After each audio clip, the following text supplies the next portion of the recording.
George Russell vence o GP do Canadá, que olha, teve histórico aí de um menino fazendo história, tirando uma seca da Itália. Tem também, vamos ter que falar do Lando Norris, temos que falar também da Sauber, novamente cagando a estratégia do Gabriel Bortoleto, tudo isso, rapaziada.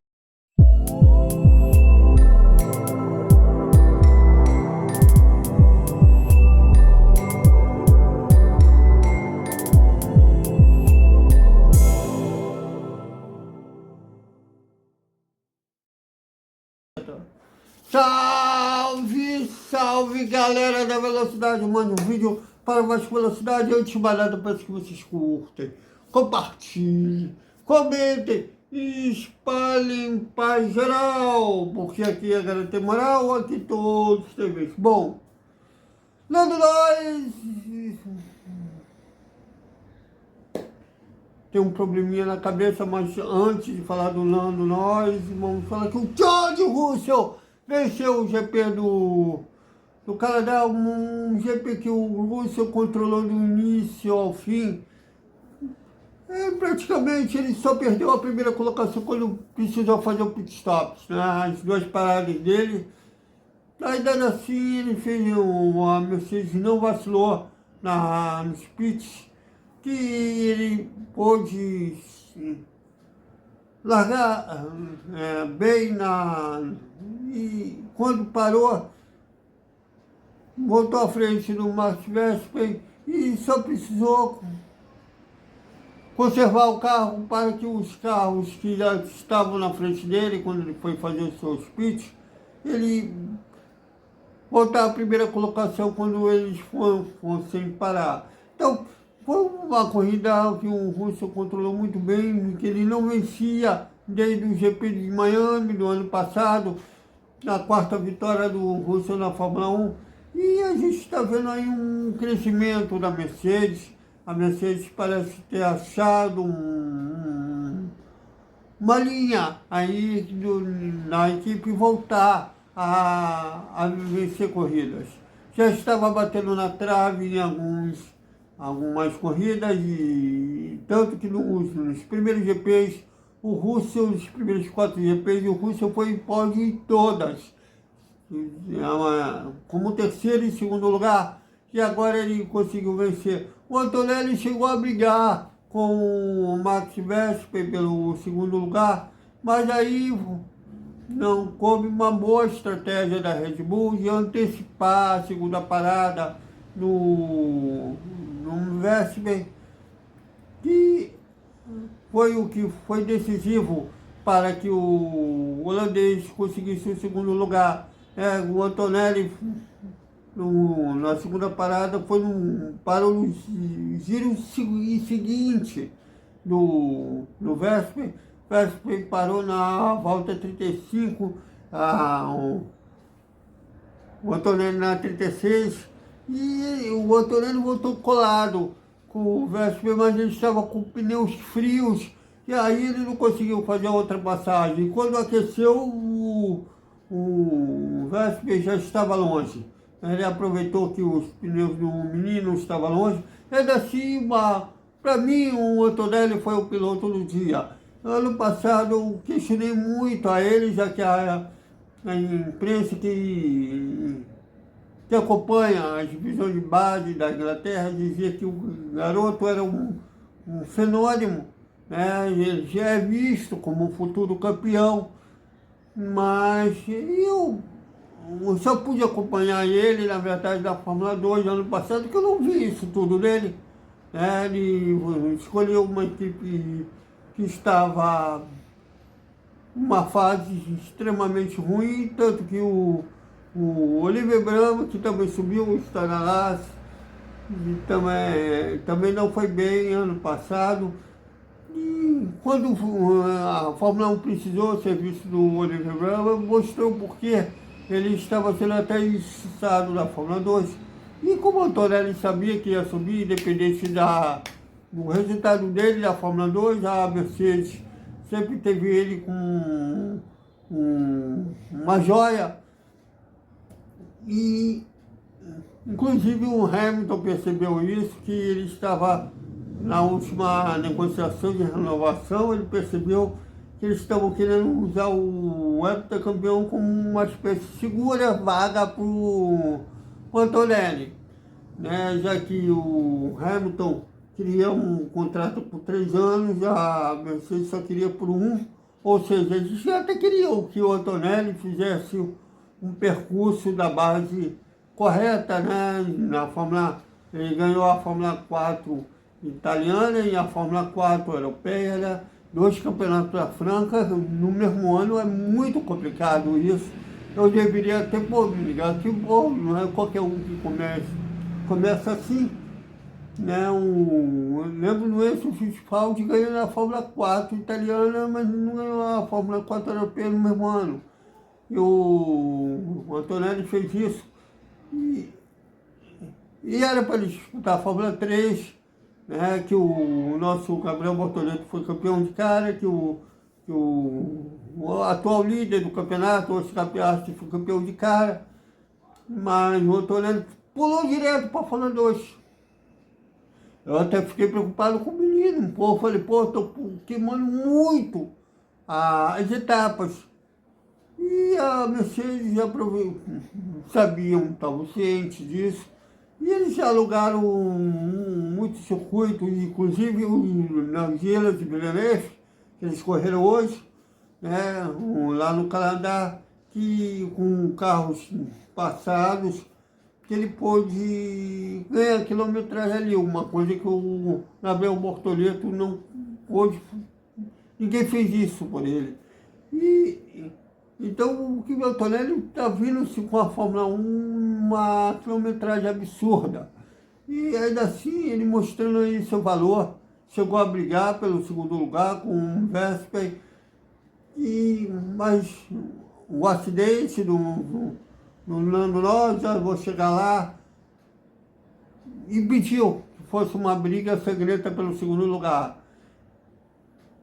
E dali teve até na parte de trás, né, no pelotão, umas boas brigas. O Gabriel Bortoleto fez boas ultrapassagens sobre os pilotos da Haas, até do time B, da Red Bull. Só que a Sauber só quis fazer uma parada no brasileiro e a maioria, vamos combinar que ninguém usou pneus médios macios hoje. Num calor excessivo lá, e a maioria tem uma dificuldade absurda de desgaste de pneus, os pneus macios, principalmente em calor excessivo. Então ninguém usou os pneus macios hoje, a maioria ou começaram com os médios ou com os duros, e no decorrer na corrida usaram os médios e voltaram a usar os pneus duros. Então, no caso do Bortoleto, escolheram que ele fosse começar com os duros, e os pneus só chamaram ele para trocar já na reta final da corrida, com os pneus super carecas, implorando para ser trocados. E com isso ele foi perdendo aí a aderência e sendo ultrapassado.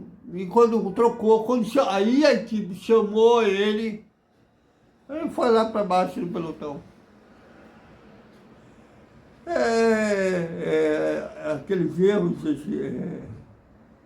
equívocos, né, de estratégia da Ferrari, quando estava lá o Matias Binotto e o Ela. Engraçado que os dois foram para a Sauber ano que vem, a Audi, e transferiu aquelas cagadas, estratégias para a Sauber no brasileiro, porque no Hulk eles fizeram uma boa estratégia, ele fazendo até antecipando a primeira parada, e depois fazendo uma segunda parada, beirou aí na pontuação.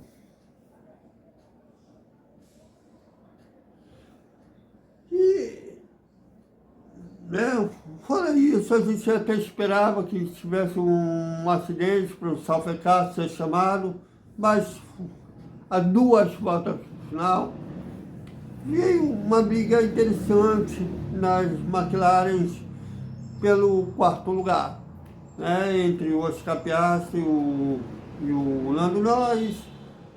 E até que enfim a McLaren não se meteu na briga interna. Eles poderiam ter tido, brigado pelo primeiro lugar na Austrália com o Oscar correndo de casa, só que eles pediram para que o Oscar não brigasse com o Lando Norris pela ponta. O Oscar estava se fazendo surdo, mas os dois erraram, né? Quase jogaram a vitória no colo do Verstappen, que o Norris, na ocasião, conseguiu se recuperar e vencer a corrida, e o Oscar caiu para o 4º lugar. E teve outras corridas que eles poderiam ter tido um encontrão, na McLaren, uma hora freando um ou outro, e hoje eles permitiram a briga. Eu acho que a nova direção na McLaren, o Zac Brown, o Stella, eles precisam respeitar a tradição na McLaren, que é das poucas equipes juntos com a Williams. A Williams hoje, infelizmente, ela está bem longe do que ela já foi, mas da McLaren ela conseguiu esse resgate de recuperar o que ela foi nos anos 80, nos anos 70, nos anos 90, e permitir que os dois pilotos se matem. Um histórico, um Lauda versus Prost, depois Prost versus Senna. E é uma equipe que sempre permitiu que a treta entre os pilotos rolasse, né? E hoje eles permitiram, só que na penúltima volta, na reta principal, o Norris chegou a ultrapassar no retão principal, está boa parte do carro na frente, só que chegou a chicane, ele freou e o Oscar pôde contornar na frente e dava pequena reta. Na parte mais estreita, o Norris tentou a ultrapassagem, só que ali é tão estreito que ele bateu na lateral no muro. Eu não sei o que está vendo mentalmente com nós. Eu acho que a vantagem de vitórias no Oscar estavam 10 pontos, em pontuação estava 10 pontos com o australiano, mas em termos de vitórias está 5-2. Eu acho que aquilo afetou muito mentalmente o Norris, que ele está cometendo besteiras seguidas. E hoje foi um equívoco que nem na base se pode cometer. Eu não sei se ele precisa de alguém que, sabe, tenta botar a cabeça dele no lugar, acalme ele, porque se ele quer que a equipe se mantenha neutra na briga interna, ele tem que fazer por onde. Para ele fazer por onde, tem que ter cabeça.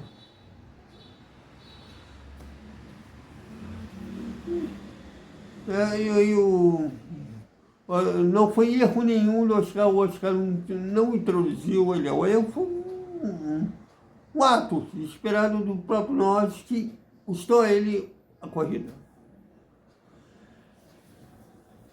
Agora vamos ver que daqui ele terá 15 dias para pensar, que só é dia 29 na Áustria, que ele mostre, como mostrou em Mônaco, uma recuperação mental, que eu acho bem complicado.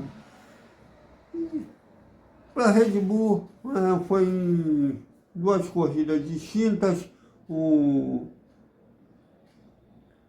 Max não chegou a brigar pela vitória com o George Russell. E, pelo que a circunstância da corrida, em segundo lugar foi muito bom para o holandês. E o Yuki Tsunoda não se entendeu com o carro. Eu acho que esse pacote, né, aerodinâmico não se encaixou com o perfil de pilotagem do japonês. Aliás, há tempos que a Red Bull, há anos na verdade, só visa um carro. E a Aston Martin, o Lance Stroll, uma corrida lamentável. O Fernando Alonso chegou a namorar a zona de pontuação. E até quando o senhor Lance Stroll pai vai deixar os filhos em suas asas, por mais que os investidores peçam para demitir o filho, ele segure um garoto que não está mostrando por onde. O que vocês acham? Comentem, opinem. Aqui a Galera Tem Moral, aqui todos temos. Até mais com Fórmula 1, já que sem ser esse final de semana, o outro no dia 29 é o dia de GP da Áustria. Até mais.